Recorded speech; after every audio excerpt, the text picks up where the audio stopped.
आपस में मिलकर एक दूसरे को प्रभावित करते हैं तो वह निर्माण करते हैं एक यानी सामाजिक समूह का निर्माण करते हैं। ऑप्शन आपका दूसरा सही हो जाएगा। अगला प्रश्न है प्राथमिक स्तर पर मूल्यों की शिक्षा देने की सर्वोत्तम विधि क्या होती है? ये होती है अध्यापक के व्यवहार में मूल्य स्थापन। ऑप्शन आपका तीसरा सही हो जाएगा। अगला प्रश्न है कि स्पीयरमैन के द्विकारक टू फैक्टर बुद्ध सिद्धांत में यदि जी कारक का स्तर ऊंचा हो तो व्यक्ति क्या होगा? अधिक बुद्धिमान। ऑप्शन आपका एक सही हो जाएगा। अगला प्रश्न है कि निम्न में से कौन सा क्रियात्मक बुद्धि के परीक्षा हेतु उपयोग में लाया जाता है? ये हो जाएगा कोह ब्लॉक डिजाइन परीक्षण। ऑप्शन आपका दूसरा सही हो जाएगा साथियों। अगला प्रश्न है कि गार्डनर के बहुबुद्धि सिद्धांत में सबसे अंत में जोड़ा गया क्या जोड़ा गया था? अस्तित्ववादी बुद्धि। ऑप्शन आपका तीसरा सही है। अगला प्रश्न है बच्चों के मानसिक स्वास्थ्य को बेहतर बनाए रखने हेतु आवश्यक होता है क्या होता है? घर का स्वच्छ वातावरण। ऑप्शन आपका पहला सही है। अगला प्रश्न है एक बालक में वह प्रेरक जो उसमें वातावरण के संपर्क में आने से विकसित होता है क्या होता है? अर्जित प्रेरणा। ऑप्शन आपका तीसरा सही हो जाएगा। अगला प्रश्न है वे बालक जो रखते हैं उनमें से क्या होता है?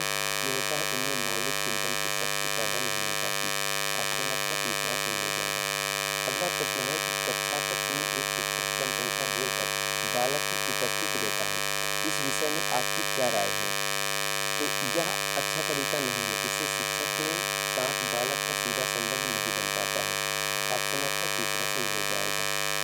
अगला प्रश्न है एक सफल शिक्षक हेतु निम्न में से क्या सर्वाधिक महत्वपूर्ण कार्य है? तो ये है बालकों में चिंतन योग्यताओं का विकास करना। ऑप्शन आपका तीसरा सही हो जाएगा।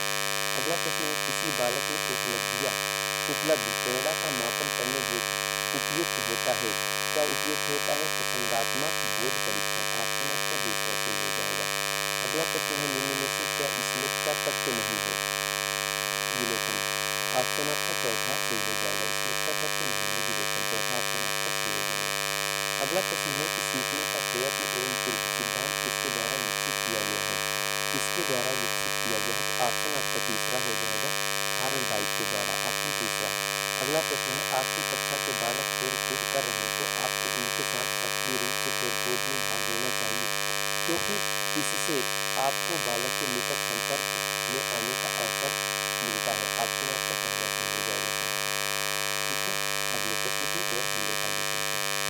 माध्यमिक कक्षाओं में शिल्प कार्य बालकों में किस योग्यता के विकास के लिए आवश्यक है? ये हो जाएगा आपका सृजनात्मक। ऑप्शन आपका दूसरा सही हो जाएगा। अगला प्रश्न है आपका कि बालकों में समय समय पर सांस्कृतिक कार्यक्रमों का आयोजन करने का लाभ होता है क्या होता है? इसके माध्यम से बालकों का सर्वांगीण विकास किया जा सकता है। ऑप्शन आपका चौथा सही हो जाएगा। अगला प्रश्न है आपका कि निम्न में से कौन सा व्यवहार प्रभावकारी शिक्षण में योगदान नहीं देता है? तो ये आपका दूसरा ऑप्शन सही हो जाएगा कक्षा के नियमों व कार्य प्रणालियों का सख्ती से पालन। ऑप्शन आपका दूसरा सही हो जाएगा। अगला प्रश्न है कि आपकी कक्षा में एक समस्यात्मक बालक है उसके व्यवहार के उपचार हेतु आप निम्न में से कौन सी विधियों का प्रयोग करेंगे? तो विद्यालय उपचार विधि यानी विद्यालय के अनुसार जो भी नियम कानून बनाए जाते हैं। पहला ऑप्शन आपका सही हो जाएगा। वंचित रूप से पिछड़े बालकों के अंतर्गत निम्नलिखित में से कौन से बालक आते हैं? देखो अंध व अपंग बालक, मंदबुद्धि व हकलाने वाले बालक, पूर्ण बधिर या आंशिक बधिर। तो ये सभी यानी चौथा ऑप्शन आपका सही हो जाएगा। अगला प्रश्न है कि आपकी कक्षा के एक बालक में दृष्टि संबंधी दोष है साथ ही वह पढ़ने में भी कमजोर है। वह आपसे निवेदन करता है कि उसे श्याम पथ पर स्पष्ट रूप से दिखाई नहीं पड़ता है। तो आप ऐसी स्थिति में क्या करेंगे? उसे अपनी इच्छा अनुसार बैठने देंगे जिससे वह श्याम पथ पर लिखा देख सके। ऑप्शन आपका तीसरा सही हो जाएगा। अगला प्रश्न कहता है कि अधिगम की दृष्टि से प्रेरणा का संबंध किस प्रकार की उत्तेजना से है? तो आंतरिक उत्तेजना से है। पहला ऑप्शन आपका सही हो जाएगा। अगला प्रश्न है, निम्न में से क्या प्रेरणाओं की उत्पत्ति का स्वाभाविक कारण है? क्या कारण हो सकता है? ये हो सकता है, देखो, हाँ, ऑप्शन देख लीजिए, फिर उसके बाद हम लोग आगे की ओर चलते हैं। आत्मरक्षा की भावना, अचेतन मन, ये दोनों हो जाएंगे। दोनों के बाद ये तीसरा भी हो जाएगा, सुख व आनंद प्राप्त करने की भावना, यानी उपरोक्त सभी। चौथा ऑप्शन आपका सही हो जाएगा। चौथा ऑप्शन आपका सही हो जाएगा। अगला प्रश्न लिखा है आपके सामने कि निम्न में से क्या एक अर्जित अभिप्रेरण नहीं है? ये हो जाएगा शारीरिक ग्रंथियां। ऑप्शन आपका दूसरा सही हो जाएगा। अगला प्रश्न लिखा हुआ, किसी बालक में जो प्रेरण सामाजिक आदर्शों, स्थितियों, संबंधों आदि के कारण से उत्पन्न होता है, वे क्या कहलाते हैं? तो सामाजिक प्रेरण, ऑप्शन आपका तीसरा है, सामाजिक प्रेरण कहलाते हैं। अगला प्रश्न है, किसी बालक के विकास में निम्न में से क्या कृत्रिम प्रेरक है? क्या कृत्रिम प्रेरक है? देखो, दंड होना चाहिए, पुरस्कार भी होना चाहिए, प्रशंसा भी होनी चाहिए, यानी ये सभी। चौथा ऑप्शन आपका सही हो जाएगा। अगला क्वेश्चन लिखा, अभिप्रेरणात्मक चक्र का प्रमुख अंग क्या होता है? ठीक है, क्वेश्चन है आपका, अभिप्रेरणात्मक चक्र का प्रमुख अंग क्या होता है? तो प्यारे साथियों, क्या होता है? देखो, आवश्यकता, अंतर्नोद, प्रोत्साहन, यानी ये सभी। चौथा ऑप्शन आपका सही हो जाएगा। कोह वर्ग के अपने नैतिक विकास सिद्धांत के तीसरे स्तर में किस आयु वर्ग के बच्चों को रखा है? बच्चों को रखा है, तो आपको बता दें 13 से ऊपर वाले बच्चों को रखा है। चौथा ऑप्शन आपका सही हो जाएगा।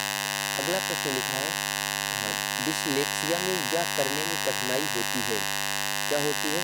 कठिनाई होती है, तो ये व्यक्त करने में। ऑप्शन आपका दूसरा है। ठीक है। अगला प्रश्न आपका लिखा हुआ है, अगला प्रश्न आपका है कि शिक्षक की संपूर्ण समाज को प्रगति के मार्ग पर ले जा सकता है क्योंकि वह भावी नागरिकों को सही मार्ग दिखा सकता है। ऑप्शन आपका दूसरा सही हो जाएगा। अगला प्रश्न आपका लिखा हुआ है, कक्षा शिक्षा के दौरान बालकों की रुचि बनाए रखने हेतु आप निम्न में से क्या उपाय अपनाएंगे? तो शिक्षण को रोचक बनाएंगे। ऑप्शन आपका तीसरा है। प्यारे दोस्तों, 30 क्वेश्चन आज के सीबीटी के मैंने बताए। क्लास आप लोगों को कैसी लगी, तो एक बार कमेंट करके जरूर से जरूर बताना है। और व्हाट्सएप ग्रुप आपका वीडियो के डिस्क्रिप्शन में आपको मिल जाएगा, उससे आप लोग जरूर से जरूर